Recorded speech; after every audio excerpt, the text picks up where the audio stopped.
One more. We Well, have two more together. Two more speakers together. Okay, this is a real stinking treat. Give me the paper, will you? We've got a real treat for you. Who was here last year? Right? I asked who wasn't I was here last year. Who had so much fun when Kenny spoke? I did. This year we're so excited because we finally get his beautiful wife. Woo! Yes. Raise your hand, Josilyne. I have been so excited for this duo right here. They're going to be amazing. Why don't you tell us a little bit about Josilyne? All right. Josilyne Thomas, a woman of God, wife of Kenneth Allen Thomas, mother of 5 beautiful children, born and raised in New Jersey with her parents and 9 other siblings. You need to have more kids. You have 2, I have 4, I think. Josilyne began writing as an adolescent, which transpired into her love and passion for writing and editing as an adult. She enjoys crafting, sewing, painting, horseback riding, archery, cooking, baking, working out, reading, playing sports, going to church, worshiping God, and serving others. I love that. Here are It's a good list. Yeah, that's a good interest. list. In 2012, Josilyne became a professional photographer. In 2014, she brought her dreams to reality and became the owner of Josilyne Thomas Photography, and in 2019 became the founder of Kenjo's Creations, a home-based crafting business. Dang, you've been busy. And a baby. Yeah, Josilyne is a huge advocate for the Down syndrome community since her youngest son was born with Down syndrome, who is also a recent leukemia survivor. She also advocates for marriages, domestic violence victims, and has a love and passion for keeping our young generation on the best path possible. Josilyne is co-author in a book called Pages of Hope and recently wrote her own personal autobiography titled Restored, Refined for True Purpose, June 2022. She believes that everyone's journey in life is for a God-ordained purpose, and we should be able to share our life with others by becoming vulnerable, allowing others to know they are not alone and God restores. In 2023, Joy in the Journey was birthed, a ministry and podcast allowing families of those with Down syndrome to share their Down syndrome stories, allowing new parents, families with a diagnosis to know that you will find joy in the journey. You're an amazing woman. Yes. Josilyne. So excited to hear Josilyne. Me too. And then our other next speaker alongside Josilyne is Kenneth Allen Thomas. He danced his way into America's heart and is a social media sensation, giving the world daily positivity, true, love, Very wisdom, true. encouragement, and a little entertainment with his cancer-surviving son, Christian, along with his family. And Christian's here, by the way, if you haven't seen him. Kenny has captured the hearts of some of the world's most recognized people, such as Steve Harvey, Sierra, Russell Wilson, and Janet Jackson, just to name a few. Kenny is extremely passionate about teaching the world to live beyond measure, and that when we change the mind, we change the game. I love his take on this, by the way. I hope you just reshare exactly what you said last year. So good. So good. His values are simple: faith, family, and leadership. He is one of the most entertaining and dynamic speakers, storytellers of our generation. #truth. Many have truth. said his wisdom is beyond his years, but he will let you be the judge of that. Ladies and gentlemen, please help me welcome to the stage Mr. Kenneth Allen Thomas, the dancing dad, and Josilyne, the dancing mom. You dance? Oh, they're dancing. Here we go. Get out of the way.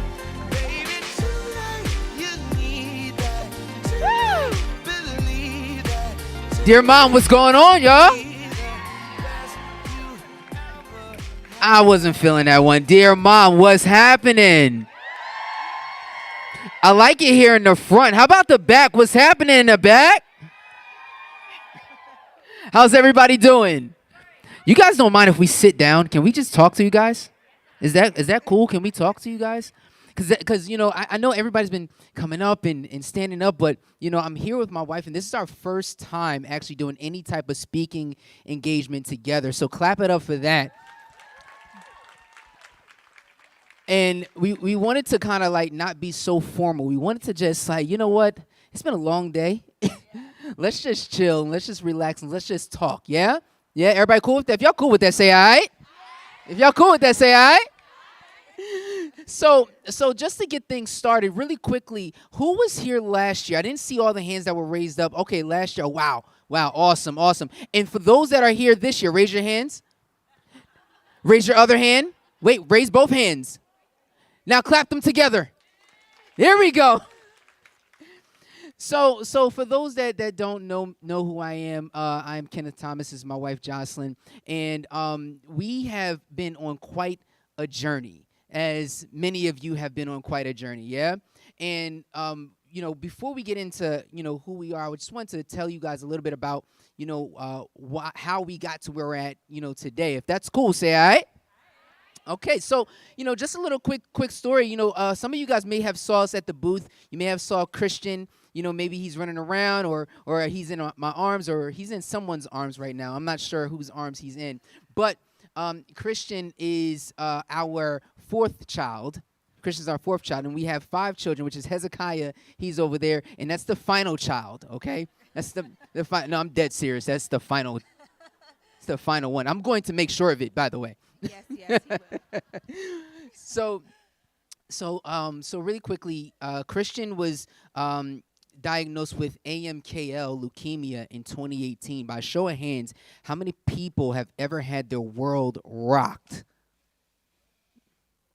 Okay, maybe I should rephrase the question, right? How many people have ever been through something tragic in their life?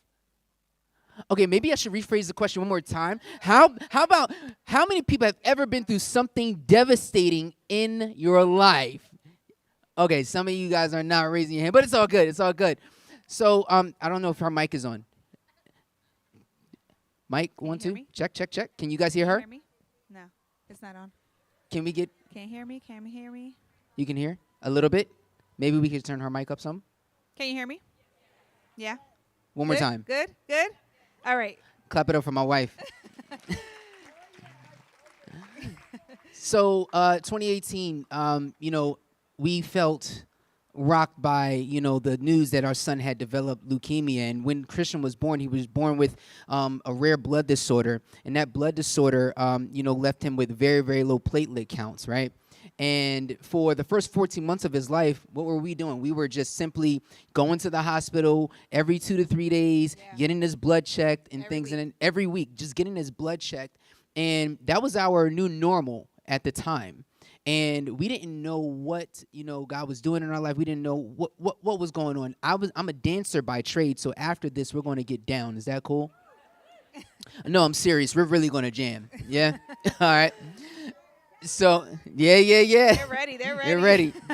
And at the time, as a father, right, what do? As the leader of my family, one of the things that I had to do was remove myself to improve myself, right? I oftentimes say that, right? And you guys may want to take some notes down because we're going to teach a little bit today, too. If that's cool, say all right.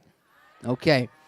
So I removed myself from the situation because I saw my wife, I saw my children. The day that Christian got diagnosed, we went to we were going to go to Dave & Buster's, but because our kids had did well in school that year, and we thought we were just going to chop, get some blood work done, get everything out of the way. Cool. We were going to go home. 45 minutes turned into 32 days in the hospital. Yeah. Right? Can you imagine, right? And those 32 days were just, there was a whirlwind of, emotions and anxiety and depression and all these different things that were going on.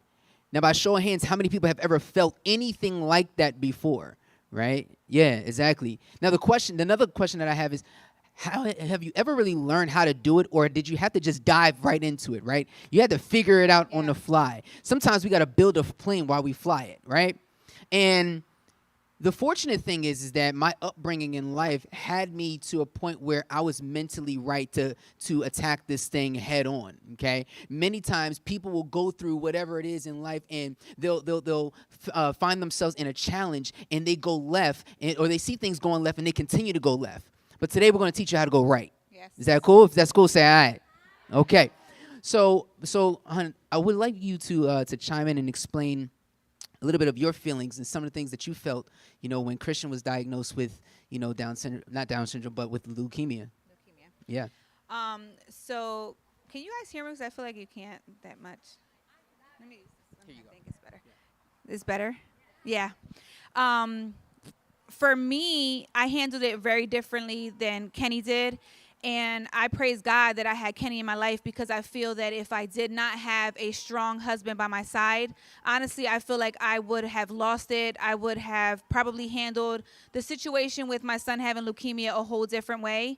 And so I thank God for that. But the day we got the phone call from our hematologist saying that his blood results came in and she saw something, and she wanted to speak to us about it.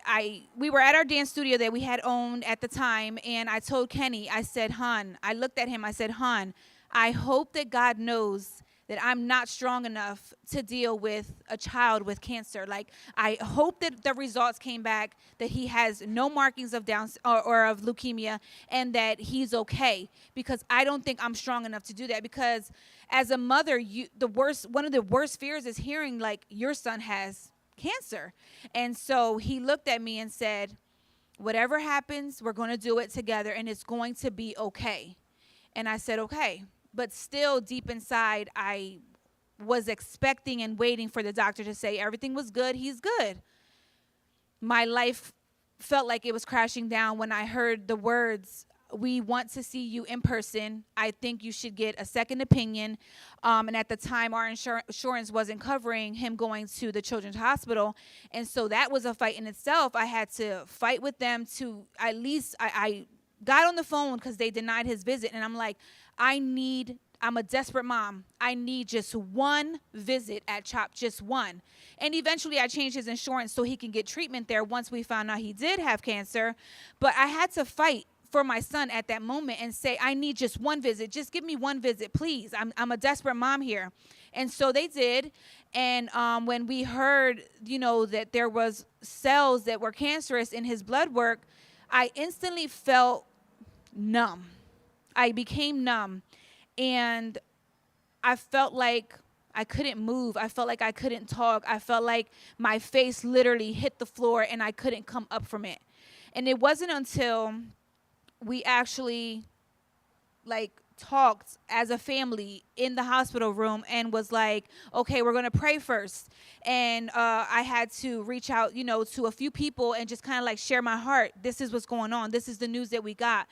And it still was rough for me, because I feel like when he first got that first dose of chemo, I laid on the hospital little bench that they had, and I just cried and I wept and I just couldn't do anything but feel numb at that moment. Yeah, so what I want you guys to understand is I want you guys to write this down, right? And my wife just explained that, what we did, we prayed, as a family. I want you guys to write this down, because anything that you're going through, no matter what if you believe in something different or anything like that, this is like common law, I feel, throughout the world. Set the atmosphere. Everybody say that with me. Set the atmosphere. One more time. Set the atmosphere. All right, now y'all got to say it with confidence. Set the atmosphere. How many people really feel like once this conference is over, they may be going into a storm? Yeah. Yeah? Let's be honest. Some of us are going either in a storm, you're going through it, you're coming out of a storm, or you're about to go into a storm.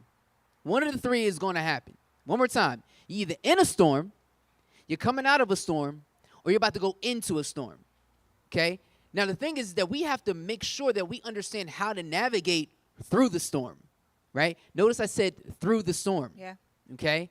Because what many people oftentimes do when they see a storm coming, what do? They run away. But as that storm is coming, and if you run away from it, it's going to keep following you. However, if you go into the storm, let me tell you something. If you go into the storm, that storm is going to pass over, right? The forecast is going to be clear. The skies are going to be beautiful. And we're going to be dancing and jumping around, and having some fun at the end of the day. Yeah? Yeah. So I want you guys to understand. I want to encourage you guys right now, because some of you guys may be going through some challenges in your life currently, whether if it's in a relationship, whether it's personally, professionally, whatever it is. It may be a storm that you're not really ready for, or you don't want to face that storm. But I'm telling you, if you face the storm head on, I'm telling you, good things are here to come. Yeah. Right? Yeah? Clap it up for that. Clap it up, because that was, man.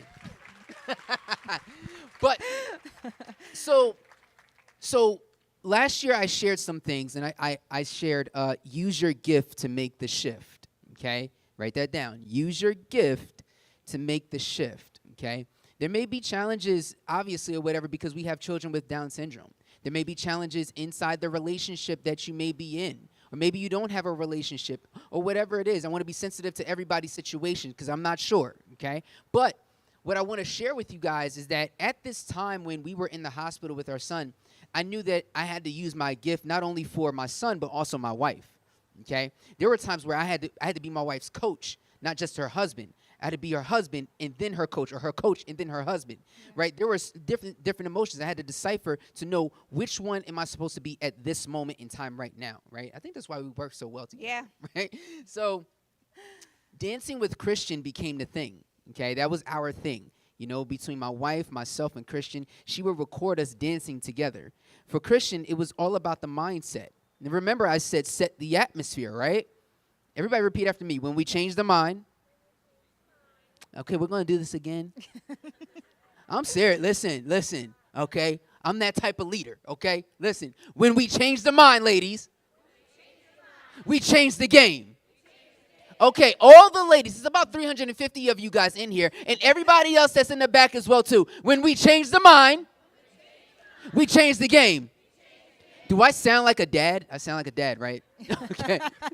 So here's what I'm saying. When we started dancing with Christian at the time, you guys know when you have Down syndrome, they're born with low muscle tone. Christian wasn't sitting up at 14 months. But once we started playing that music, and he started bouncing, started moving, he started grooving. I'm like, wait a minute, I think we got something here. And my wife started recording it, okay, just like every other mother, right? And we posted it online just to let people know that, hey, everything's okay. Yeah. Everything's all right. We weren't thinking about likes. We weren't thinking about views. I had like a couple thousand followers at the time. We weren't thinking about any of that stuff. We just wanted everybody to know, hey, listen, we're setting the atmosphere. Don't bring that negative energy over here. Don't sigh, don't woo, don't do none of that. Just only good vibes, period, okay? And with that came a lot of, success in Christian's progress, because Christian ended up beating cancer in half the time projected, Yeah. We would dance every single day, right? And my wife would dance with us as well, too. There's some videos out there that's, that went viral as well, too, with all of us. And it became a thing where we saw that, people needed help from a personal growth standpoint as well. And maybe dancing inside the studio is not our particular calling. Yeah. Maybe it's, our life as a family. Maybe it's our union that we have. Maybe it's us sharing the realness and rawness of our family, on a daily basis to help people in what they're really going through, right? Because oftentimes, what do we see on Instagram and Facebook? A lot of highlights, right? But Josie and I will tell you, there will be times where we share the realness. We will share what's going on. Yeah, I am probably the most positive person that you see, in the street, wherever, right? But there are moments where I believe that I have to be vulnerable. Yeah. And I believe that in this moment, in this time, I had to be vulnerable with my wife. I had to have empathy for her, too, and what she was going through as a mom. I didn't push the baby out. She did, right? So the feelings were different. And as a father and as a man, as a leader, I had to make sure I had not only had empathy for her, but empathy for my son and empathy for my other children as well, too, and what they were going through, right? So I believe that every challenge that my wife and I have been through did nothing but elevate us and help us grow, right? Sure, we get on each other's nerves from time to time, right? It happens. But what I believe that helped us, and this, we're about to get into an exercise in a second. Are you guys ready for it? What I believe that helped us so much was we understood what our priorities were. We understood the priority list, okay? Last year, I shared what we call the well-being tracker. Was anybody here for the well-being tracker? Yeah? All right. Did you do it? Did you keep up with it? You still keep up with it now? Oh, you don't keep up with it now? It's all good. It's all good. Thanks for your honesty. So before we share that, right, I'd like to share a little bit more about, your well-being at the time and, what were some of the emotions as we continue to grow that success and grow with one another even inside the hospital room? Yeah.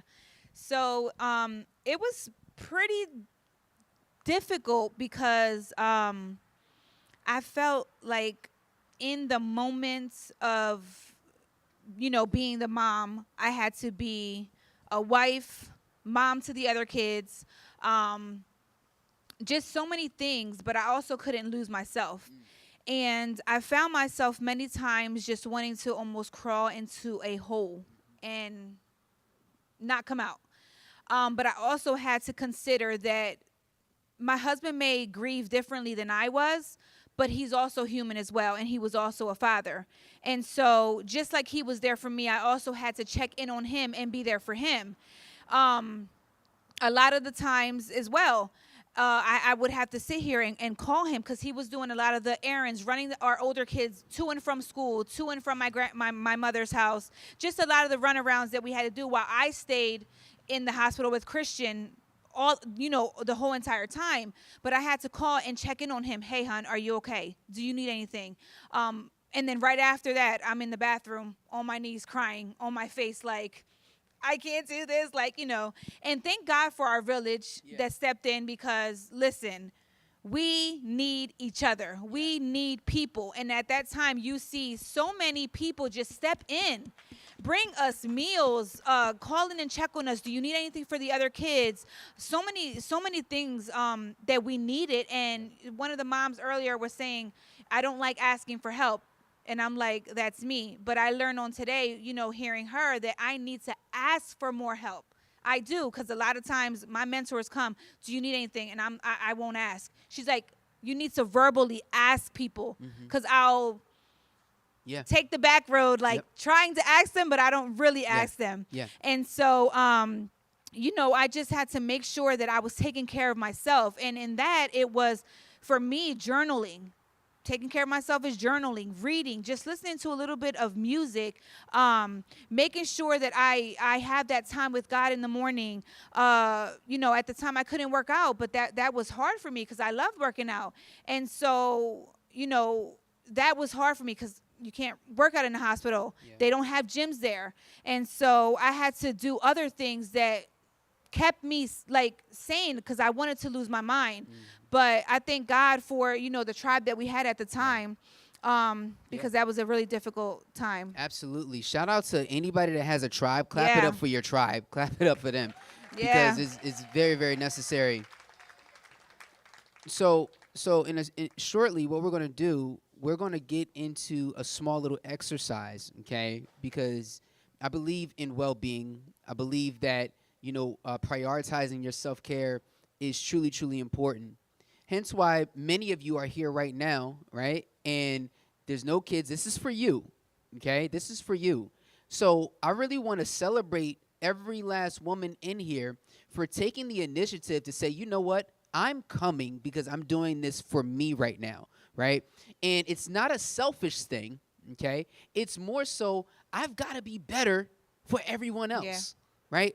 If I fall apart, then what, right? So what we're going to do is you guys can take your cell phones out. Okay, this is the only time you're allowed to take your cell phone out. Okay. Okay. And what I'm going to do is I'm going to give you guys about 5 words. Okay. You guys 5 words. Okay. This is the well-being tracker, and this is a tool that you guys can use. It's also in my book, how to lead through a storm as well too. So you guys can get it, at the booth as well. So, but I'm going to teach you guys exactly how to do this, and I promise you, when you go into a storm or you have a challenge, you go to this list, okay? My wife will explain exactly how we met and how this list came about in a second, okay? But, so 5 words. Number 1, self, okay? Work, excuse my voice, work, okay? Kids, okay? Spouse or relationship. If you don't have a spouse or a relationship, you can leave it out. Okay? And the last one is family and friends. Okay? And when I say family and friends, I want you to understand I'm talking about everyone that lives outside of your house. okay? Everyone that lives outside of your house. So if you have a spouse and you have kids, obviously they live in your house. But family and friends, I'm talking about, you know, your mama, your daddy, your uncle, your auntie, your grandma, your grandpa, abuela, abuelo, you know what I mean? Like those people, okay? All right, now here's what we're going to do. We're going to list and rank each word 1 to 5. What comes first, what comes second, what comes third, what comes fourth, and what comes fifth in your life currently. Okay, currently right now, what comes first, second, third, fourth, fifth in your life? Okay, is it work? Is it family? Is it friends? However the order may be, okay, you put that in order. Okay, you take some time to do that. That's what it is currently. Okay.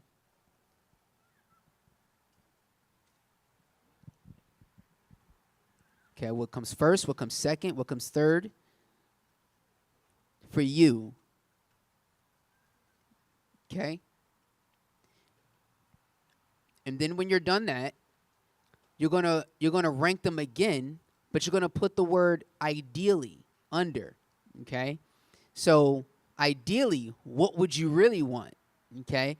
And then you use those same words and rank them again to ideally what would you like to have in your life. So you have them currently on what they are right now. Okay? And then you're gonna put ideally what I would love for it to really be. Okay?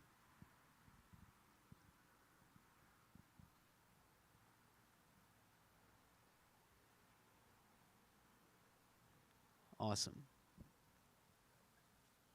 Okay. Now next I'm going to ask a bold volunteer mama to come and join us and sit with us on stage for a second to come on, and we got one volunteer, we got one. Come on now. We can get 2. Let's go right here and right here. Come on up. Clap it up for them. Clap it up. Clap it up. Let's make room. Let's make room. All right.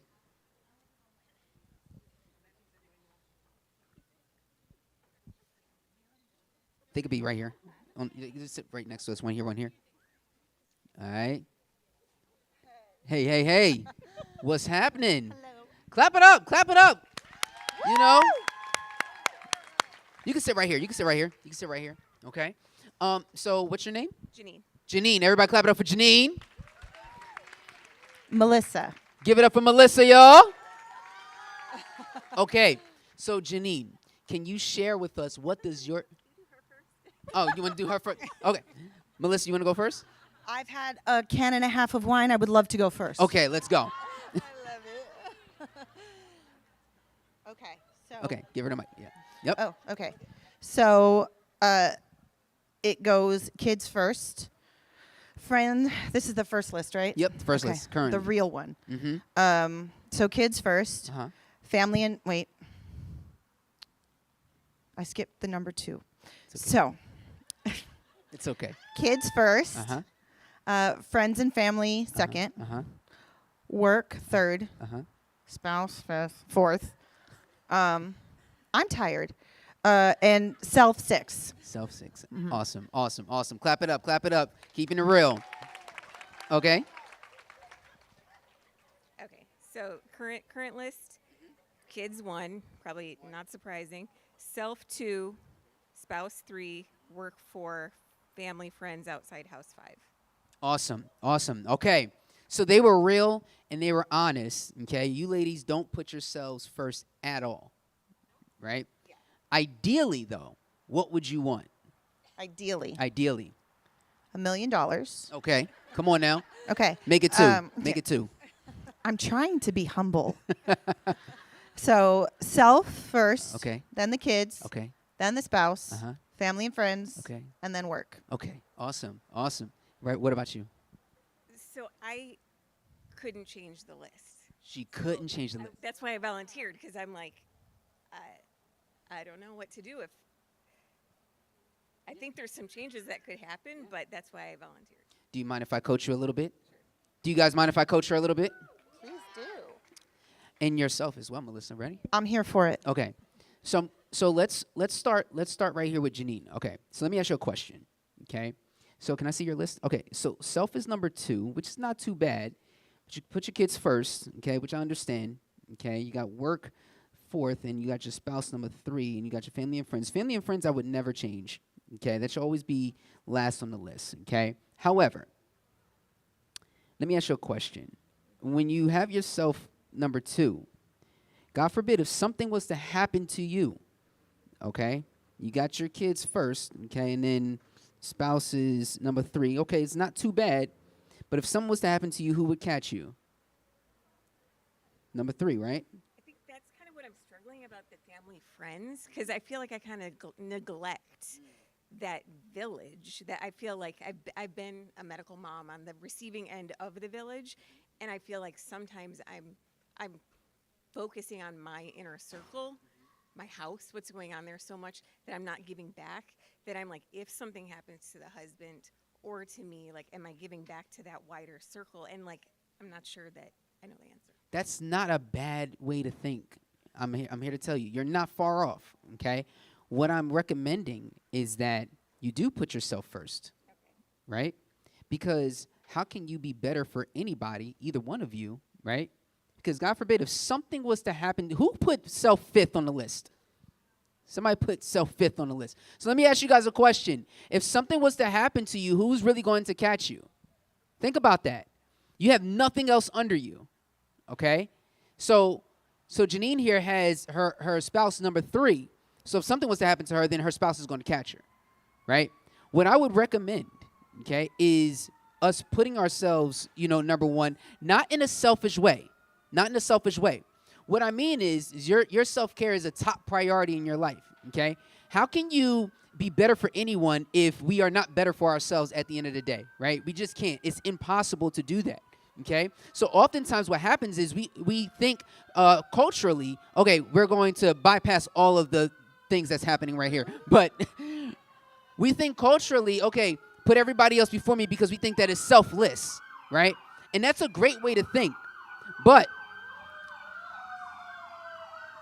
let me digress. Do for a you second. mind? Go ahead, Kenny. So, thank you, Melissa. I appreciate you. So, your husbands or spouse or whoever, you guys football fans? Anybody a football fan? Okay, I'm a huge football fan. My wife knows this. But in order for the team to actually produce, the individual has to take care of themselves, right? Before they play on Sunday, they have to take care of themselves throughout the entire week so that they're able to produce for the actual team, okay? There's no way that a running back or a quarterback or wide receiver is going to be, at their best if they're not conditioning themselves throughout the entire week, taking care of them. LeBron James spends over $1 million on his body every single year. That's a huge investment, right? How in the payoff are championships, right? And we're all here to win some type of championship, yeah? If y'all feel that, say all right.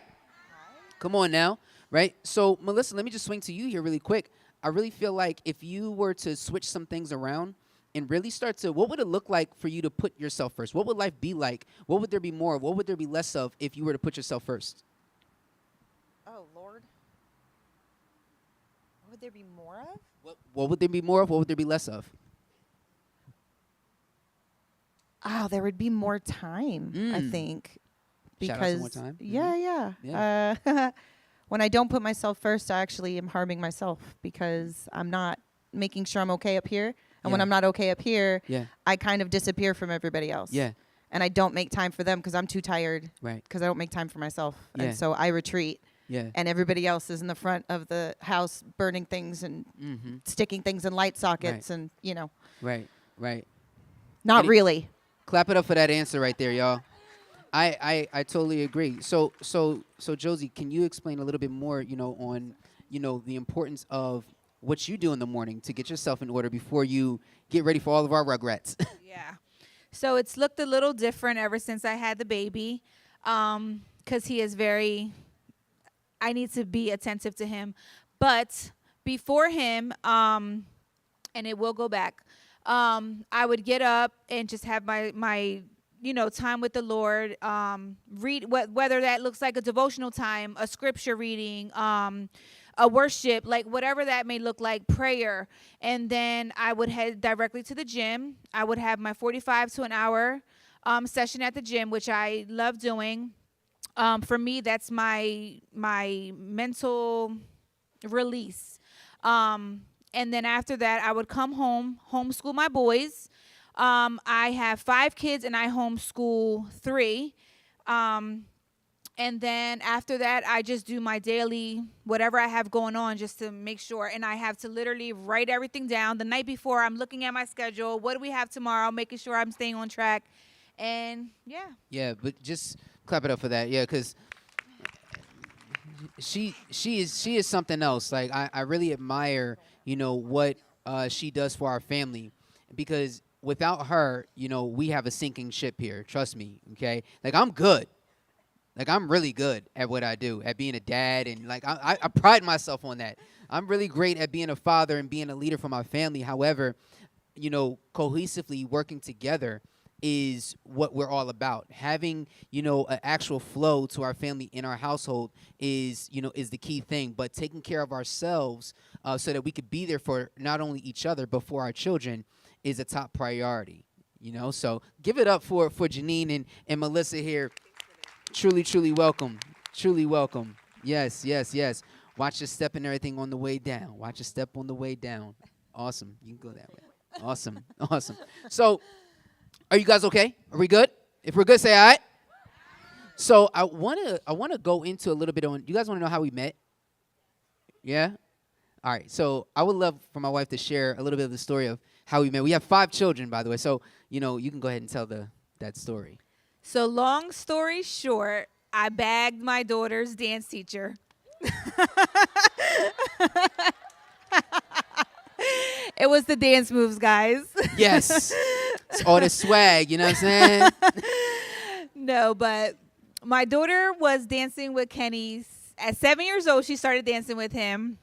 I have 2 kids with someone else. And so she was dancing with him ever since she was 7 years old.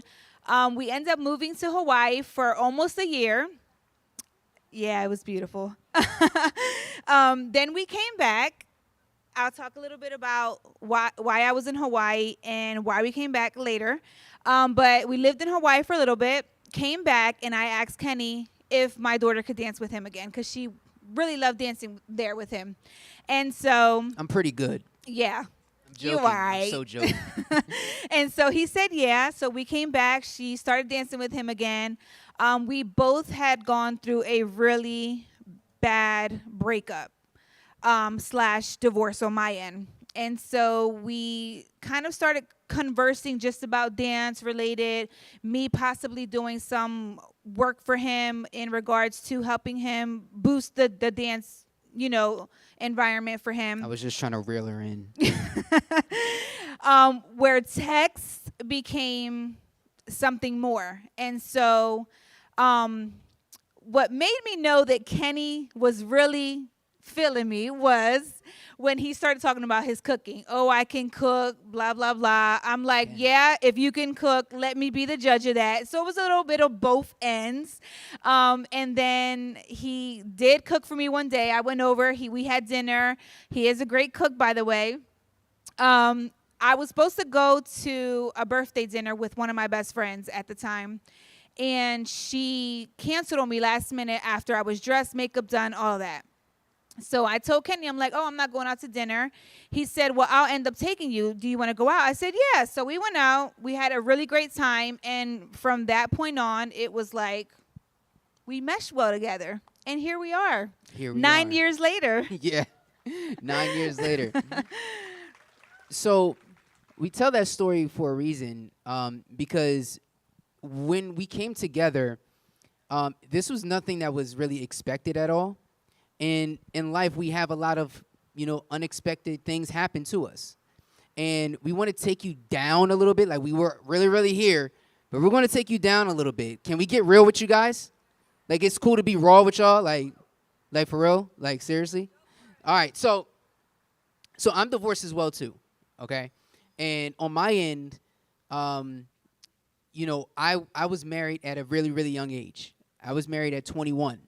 Okay?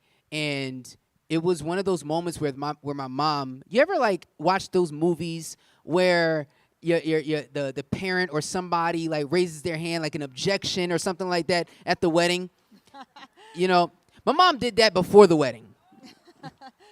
Literally, like on the wedding day though. On the wedding day, she did it before the wedding. Like, son, at the driveway said, "Son, you know you don't have to do this, right? You know you don't have to do this." And there are times where we are so naive at 21, we think we know everything, right? We think we know it all. And at this moment, I didn't know that I was going down the darkest time in my life. I thought that everything was about to be on the up and up. I'm about to be this family man because, you know, my ex-wife and I, we had a child together, okay? And what I didn't know was I was about to go through, you know, a hellish situation, okay? And people saw things that I didn't see. And this is why it's so important, right, to make sure that we evaluate our circle like our life depends on it, because it does. We need to understand who really has our back no matter what. I didn't listen to those people. I was being very, very naive. And for that, I got broken in so many different ways. Now, I'm not, innocent, obviously, in the entire situation. However, the child that we had at the time, 2.5 years into the relationship, ended up finding out that that child wasn't biologically mine. Yeah. I said we was going to go down, right? It's every man's worst nightmare. Is to find out that the child that you're raising, the child that you love, especially if you want to be there, especially if you want to raise the child, because there's so much stigma around fathers where they're not here. You know, there's 8 million single family homes, 7 million of them are ran by women in America, right? And here I am, I want to be there. And then I find out that 2.5 years into the relationship that this child that I'm raising isn't biologically mine. Now, I've already developed a bond with this little girl, right? So imagine what I'm going through, and we end up getting divorced. And at that time, I went through a path of, you know what, I'm just going to do me. I'm just going to do my own thing. I didn't know exactly how to cope with this situation. I didn't know exactly what to do, so I buried myself in work. How many people have ever buried themselves so far into something that you don't want to deal with it? Let me tell you, I have buried myself in work after work after work to where I was you could see the work on top of me and you couldn't tell where I was, okay? But I noticed that wasn't the best place to really be. And it wasn't until I found my wife that, I know that I now have somebody that has my back and is going to take me for me. And I had to deal with those emotions. I had to deal with that situation in a different way. I had to understand what it really means to be vulnerable, right? And many men don't understand what it means because they think that, you're being soft or you're being a punk or something like that. But let me tell you something. Vulnerability is a key to success. I believe that. I believe that wholeheartedly. Many people will sit there and tell you, well, what's the key to success? Well, you got to work hard and you got to be dedicated and you got to sacrifice. Yes, that's all true. But you being vulnerable with the right people at the right time in the right situation can open up opportunities that you can't even imagine that will come to you in your life, okay? And me being vulnerable, with Josie at the time, letting her know, everything that was inside of me allowed us to get closer together. And then I'm going to let her share her story. But when I heard her story, it made me even more like, wow, like we're more connected than I thought. Yeah. You can go ahead and share. Yeah. I agree. For me, I met someone who was in the military, and I was in a place in my life where I so badly wanted marriage, family, stability, and I was looking for it quickly in the wrong places where I was making decisions that I wasn't really thoroughly thinking through completely. And I had met this gentleman in my job that I was working at the time. I was a waitress for 11 years, and I met him there. And when he wasn't from New Jersey, he was from out of state, and so he had to leave soon. And so we knew each other for about 3 months before we got married. And so we got married, and everything seemed amazing, perfect. This perfect guy. For me, it was all the outside stuff. So you know how when we're looking for someone, we have this list. At least for me, I had a list. I want a guy with tattoos. I want a guy who rode motorcycles. I want a guy who was in a uniform, and he checked all those boxes. But little did I know that the man that God had for me wasn't who I envisioned, but he was the perfect one for me. And so we got married. We ended up, he was based in Hawaii at the time. He was in the military, based in Hawaii, and we moved. Picked up my life, quit both my jobs, stopped going to school. I was going to school for psychology. Stopped going to school, picked up the kids that I had, and we moved to Hawaii.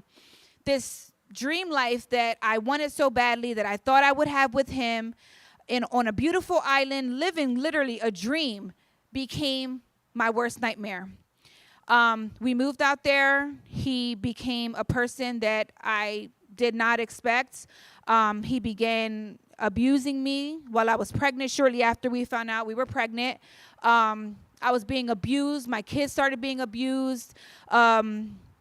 It was a very, very tragic time for me.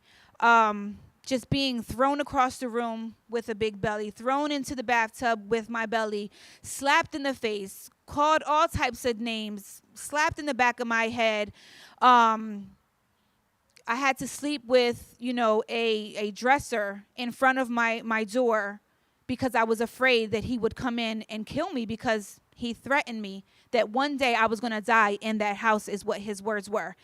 His words were, "I can't stand to hear you breathe right now. I hate you. I don't want to be married with you." Like, these are things that I'm hearing my husband, someone who's supposed to be my protector, someone who was supposed to love me forever, say to me. And my mom, I didn't tell my family for a very long time until I heard the words from him. He said, "I want you to move back to New Jersey. We are done. There will never be an us again." And I'm like, okay, well, I guess this is a hard pill to swallow, but maybe I should tell my parents that this is going on. And they immediately wanted me to come back home. I did not want to come back home because I wanted to fight for my marriage. Being abused, seeing my kids being abused, it still wasn't enough for me to leave automatically. I wanted to fight for my marriage because for me it was one and done. That's what I wanted. But little did I know he was not who I was supposed to be with. And so I told him the only way I would leave is if you, with military orders, just send us back home, but never look for us again. And so that's what he did. He put in the orders, sent us back home, and that was the end of us. And so in that was when I came back, and, I got with Kenny, but that was a hard time for us because I had a lot of pain that I didn't deal with before being with Kenny. And that was a very rough time for us in the beginning. You see us and we have an amazing marriage. It's not perfect at all, but it was really rough for us, to the point where sometimes I didn't think we were going to last. I'm like, we're not going to last. Like, this isn't going to work. Yeah. I don't know, how we're going to get through this, because I was broken. I went into something new broken. And so, yeah. Absolutely. And I told you guys we were going to go down, right? But I promise you we're about to bring it back up. Okay, I promise you.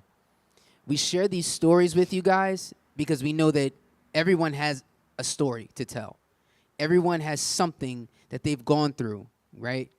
And what we've learned with Christian, with our son, the things that we've been through, right? It's about the resiliency. How resilient can you be in life, right? How resilient can you be? Can you overcome these challenges? And I'm here to tell you that you can, okay? I have a movement going on called the Unshakable method. Oftentimes, we go through life and we don't understand why we're here. We don't understand why am I going through this? It's truly because in this very moment, in this particular situation, you are the only one that can overcome it, because you are the one that's unshakable. You are the one that's ready to overcome this thing. You are the one that was set forth to overcome this challenge, not necessarily for you, but to show someone else that you have no idea who's going to see this. You have no idea who's going to hear this. You have no idea who's going to feel this. You have no idea who's actually watching you. The reality is that we are all meant to be unshakable in some way, shape, or form in our lives. When Down syndrome has hit all of us in our families, or cancer or dual diagnosis, whatever it is, you are called to be unshakable in these moments, right? Because at the end of the day, we're called to lead, these individuals to another level, right? And for me and my wife, that's what it was about. It was like, wait a minute, we see something here. We're going through, a lot of hell right now. We almost lost our home. We lost our business. We lost 65% of our income. We lost a lot of things when Christian was diagnosed with leukemia. But all the things that we've been through previously built us for what we were about to go forth, moving forward into our future. I didn't know that everything that I dealt with in my previous marriage, or everything that she dealt with her previous marriage, was the prequel to what we were going to use in order to get over that hump in our marriage right now. So whenever we go through anything, we go through our priority list. We sat down with our pastor. What is that? Excuse me.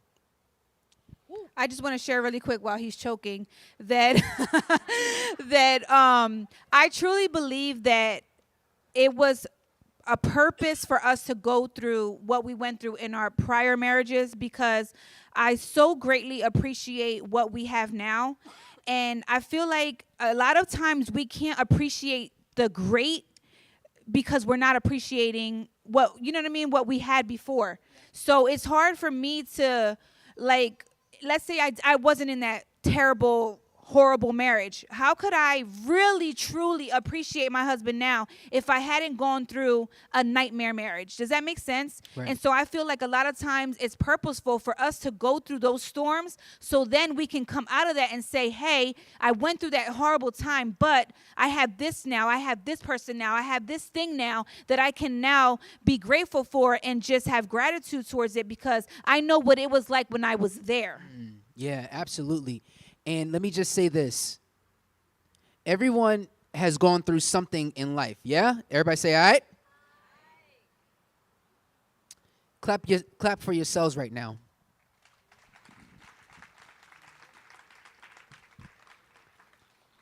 Because you're here. Everything that you've been through, every challenge, every disappointment, every piece of anxiety, every piece of depression that you've had, everything that you've ever gone through, every battle that you faced, you've went through it, and you're here right now, right? Think about that. I want you guys to take a look at the type of blessing that you truly have. Just your breath alone, right? Because some people didn't wake up this morning, right? Some people didn't wake up. The average person breathes at least 23,000 times just in one day. One day. Now, I want you guys to, when you get a chance, just do 23,000 and multiply it by how many days that you've been living. And that's how many blessings that you've been getting in just one area of your life. You are truly unshakable. You are truly unshakable. So clap it up for yourselves, because guess what? You're going through it. Yeah? So, with Christian and the things that we've been through with him and the things that we're learning and growing, we're learning with Christian, every single day. It's always something new for us, okay? But I truly believe our stories and what we went through helped us prepare on how to care for Christian in the right way. Because I don't think that if I didn't go through what I went through in my marriage, didn't go through what I went through in my childhood, didn't go through any of that, that I would be able or fit enough to care for Christian, care for my wife, care for our family. When tragedy strikes, when things hit, when everything is going haywire, have the mental capacity to say, when we change the mind, we change the game, we're going to go through it, we're going to get through it, we're going to go to that next level no matter what. I don't care what's facing me. Okay? And I operate like that every single day. Yes, I have my moments. However, there's a moment. It won't last a lifetime. It's only a moment. It won't last a lifetime, right? So going over the bridge, pouring rain, crying or whatever, why me, right? I then get myself back in order and say, you know what? I know why now. I know why now, because guess what? My son needs me. Guess what? My wife needs me. Guess what? My children need me. Guess what? This whole community needs me right now. And I've got to be on my P's and Q's. This is why I share every single day, to be unshakable every single day, no matter what. I don't care what you're going through. You can get through it. You can get through it, and you will get through it as long as you believe that you can get through it. The moment that doubt starts to set in, that is when things start to change. But you can't allow doubt to set and creep into your mind. You are the one that's in control of that. You are the one that's in charge of that. Listen, we may not control the things that happen in our life, but we are in charge. I'm going to say that again. You may not be able to control the things that happen in life, but you are in charge. If y'all feel that, say, all right. So as we close this, I would love my wife to share just a little bit from her book, Restored. There's a blog in there that she wrote about for Christian, and if you guys want, we have you guys go ahead and get your copy at the booth once we're finished. But I would love for her to share this little piece, and then we'll wrap it up. It's a really long blog, so I'm just going to share just the first paragraph in it because it's kind of lengthy. But I wrote this back in 2018, and it says, "The amazing journey testimony of our baby boy. Christian Isaiah Allen Thomas was diagnosed with trisomy 21. Every childbearing mother's dream is that they give birth to a child who is perfect. But what really is the definition of a perfect child? In my eyes, the definition of the perfect child is the one our God creates. Our God is perfect, and he molded and shaped each and every one of us. Jeremiah 1:5 says, I knew you before I formed you in your mother's womb. Before you were born, I set you apart and appointed you as my prophet to the nations. This is scripture. You can't pick and choose what scripture says. You believe and abide in. It says in his word that in the Lord we are wonderfully made. My Christian is fearfully and wonderfully made." Yes. And clap it up for that. So with that being said, I oftentimes look at the word perfect, and I started to change my mindset on it. Are we flawless? No. But everybody can be perfect. A situation can be perfect.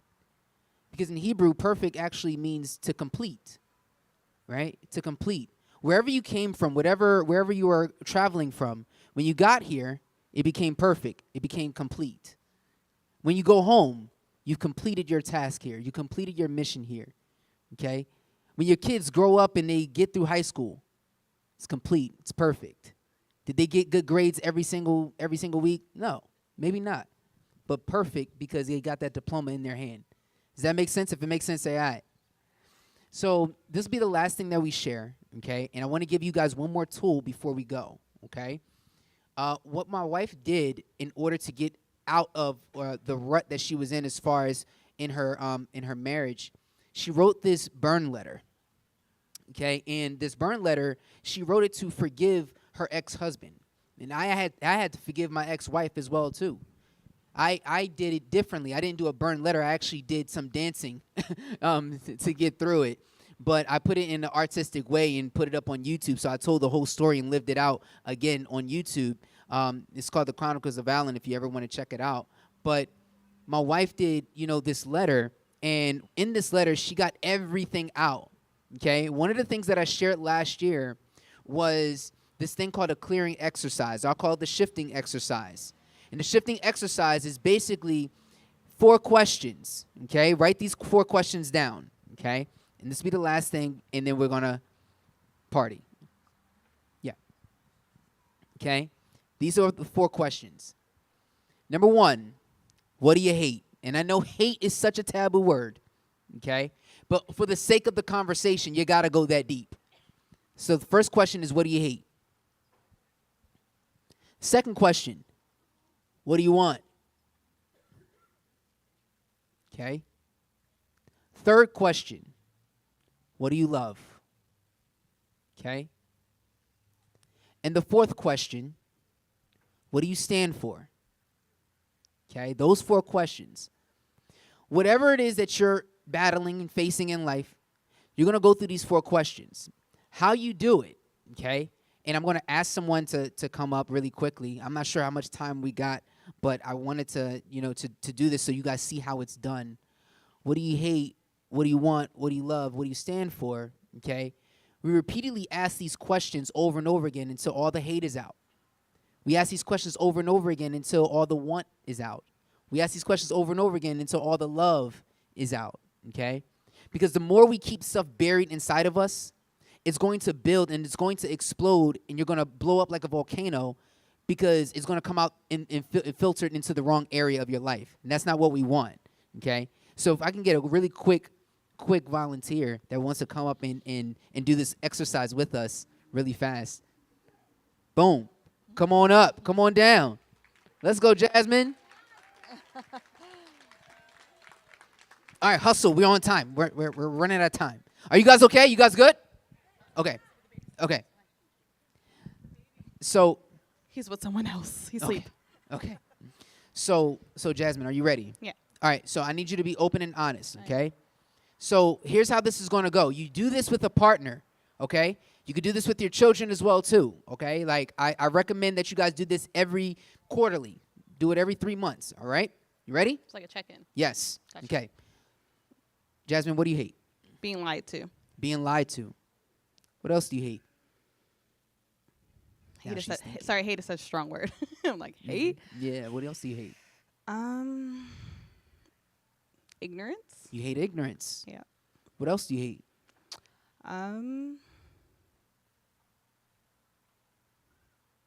Hate being disrespected. You hate being disrespected. What else do you hate?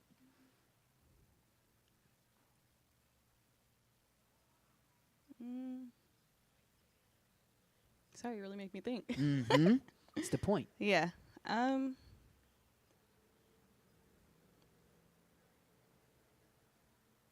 don't know. I think you stumped me. Okay.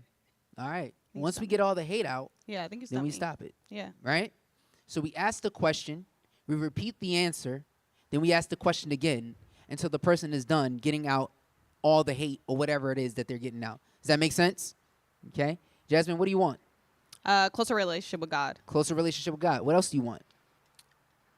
Peace. You want peace. What else do you want?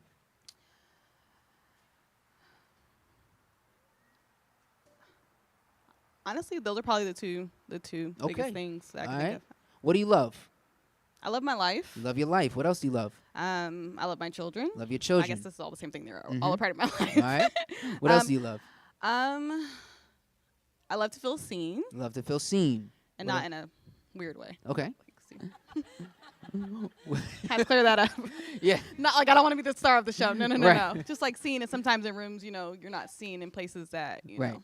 Yeah. Yeah. We're not going there, guys. Yeah, We're not we going don't there. have to go Right. that way. What else do you love?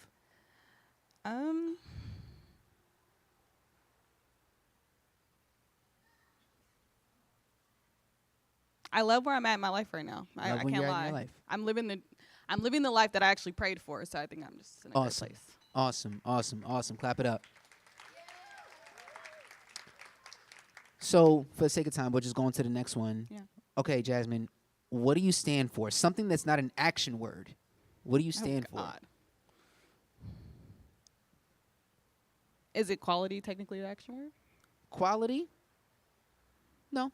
Yeah, I know. Okay, Yeah. go both ways. I think I stand for truth. Stand for truth. Yeah, Okay.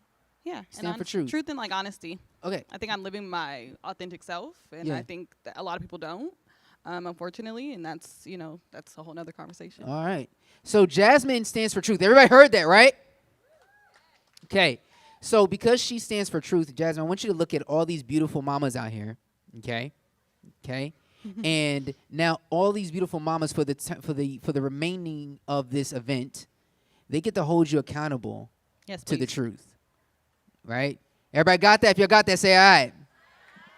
So you get to hold them accountable too. Okay? If you stand for the truth, you stand for the truth. But you guys see how this flows? Okay? So we were able to get over some of the things that we were facing in our life because of, we had to get it out and filter it in the right way. It wasn't, triggering. It wasn't like divisive. It wasn't any of that. It was put out in such a healthy way that it made us think like, yo, these are the things that I actually hate. And because of that, I'm going to get rid of these things. And how do you feel? I feel good. Feel good. She feels good. Give it up for Jasmine, y'all. Yeah, thank you. So with that being said, as we close this out, I'll allow my wife to say some final words, and then I'll close this out. I just really truly want to thank Amy for allowing us to be here and share. And this is my first year here. It's just for me. I was sharing with the moms earlier. Being here allows me to not feel alone in this journey with Christian. Where back home we don't have a huge community like I feel like this is like the most moms that I've ever seen all together at once. And I'm like, wow, all these mommies have babies with Down syndrome. And I'm just like, I think it's so incredible. And so it really truly is a blessing. Back home, we're like trying to pick them out of like wherever. It's just like one in like a whole lot. And so it's really hard to find a community like this. But I feel like for me, I feel excited to be here because it's a safe space for me where, you know, if Christian was throwing his shoes at one of the moms or like screaming out loud and being crazy wild child, I'm at home, I'm like, oh my God, like, ooh, like, you know, where here I'm like, oh, he hit you with the shoe, you know what it's like, you got it, you know, where I want to be like, I'm so sorry, but I know I don't have to be here because I feel like you all can relate. And just sharing, you know, hearing you guys share, I'm like, I've experienced that. They can relate to me. Like, we got this, you know. So I truly loved being here and just being with all of you and just seeing all the moms that, like, have these kids with Down syndrome. It just excites me. I'm truly, truly blessed to just have experienced this moment with you all. And I hope that we all can connect on, you know, after this. And so I just want to thank you all for coming, sharing, stopping at our table, and just sharing your heart with me, even if it was for a moment. And so, yeah. So awesome, awesome, awesome. My wife has a podcast called Joy in the Journey. So she would love to interview all the mamas Yes. here, if you guys are up for it, because she wants to truly share and, you know, put you guys on our platform where we can share stories and help other mothers that may have a new diagnosis and they don't know what to do or anything. That's why I said your story is so powerful and helpful to someone that you may not know that actually needs it. Yeah. So, and with that being said, guys, as we close out tonight, again, I just want to say thank you for your time. Thank you for listening. Thank you for opening your hearts to us. Thank you for, you know, truly accepting us, you know, into this community, you know, wholeheartedly, honestly. All the love that you guys show on social media, the moms that are helping with our children and Christian and Hezekiah, like we truly are appreciative of everything that you guys are doing, all the support and whatever it is that we can do for you guys, like we will extend the helping hand as well too. Please don't hesitate, you know, to truly ask us. Like we are like that. Like what you see on Instagram is really what you see in real life, like seriously. And I just want to encourage you guys, like you guys have been battling through and through every single day. And I want to give you guys some encouragement. Whatever you're going home to, okay, it's going to be all right. Whatever you're facing is going to be all right. Listen, yesterday is gone. Yesterday is gone. Tomorrow will worry about itself, and today is all you have. And if today is all you have, you make sure you impact today the best way you know how. That's a fact. And I live by that every single day. Why? Because tomorrow has its own worries. Tomorrow has its own problems. Tomorrow has its own fears. Tomorrow has its own thing. I will worry about tomorrow when it gets here. But for now, I'm going to worry about today and what I can actually, you know, control. Yeah? Yeah. All right? I want to say one more thing. Yeah. In this book, just an FYI, it does share my life, but it also shares how I felt initially about my son's Down syndrome diagnosis. Yeah. And I got really real to the point where I felt almost horrible as a mother, like a lot of you mentioned. At first, because I was ignorant and I didn't really know a lot about Down syndrome. And I share my heart here in another blog that I wrote about Christian. And yeah, so I just wanted to let you guys know that as well. And how I felt, I was just ready. I didn't care. I was just like, let's go. Let's do this thing, right? You know, but I feel I love my wife's, you know, rawness in that. And as we close, guys, like continue to be authentically you, right? Be you. All right. Fear is really just, you know, something that is false evidence appearing real at the end of the day. All right, FEAR, false evidence appearing real. Okay, and I want you guys to move forward with a level head. When we change the mind, guys, we change the game. Be unshakable in everything that you do, no matter what. And if you have to lean on someone, then lean on that person. And don't be afraid to be vulnerable with that person. All right? Say, hey, I need your help. I've done it. My wife does it. Listen, do that and be that, okay? Let's be here for one another. Let's continue to grow. Let's continue to advocate. Let's continue to push no matter what. When we change the mind. Change the game. Say it, ladies. When we change the mind. One more time. When we change the mind. Thank you guys so much. We love you guys.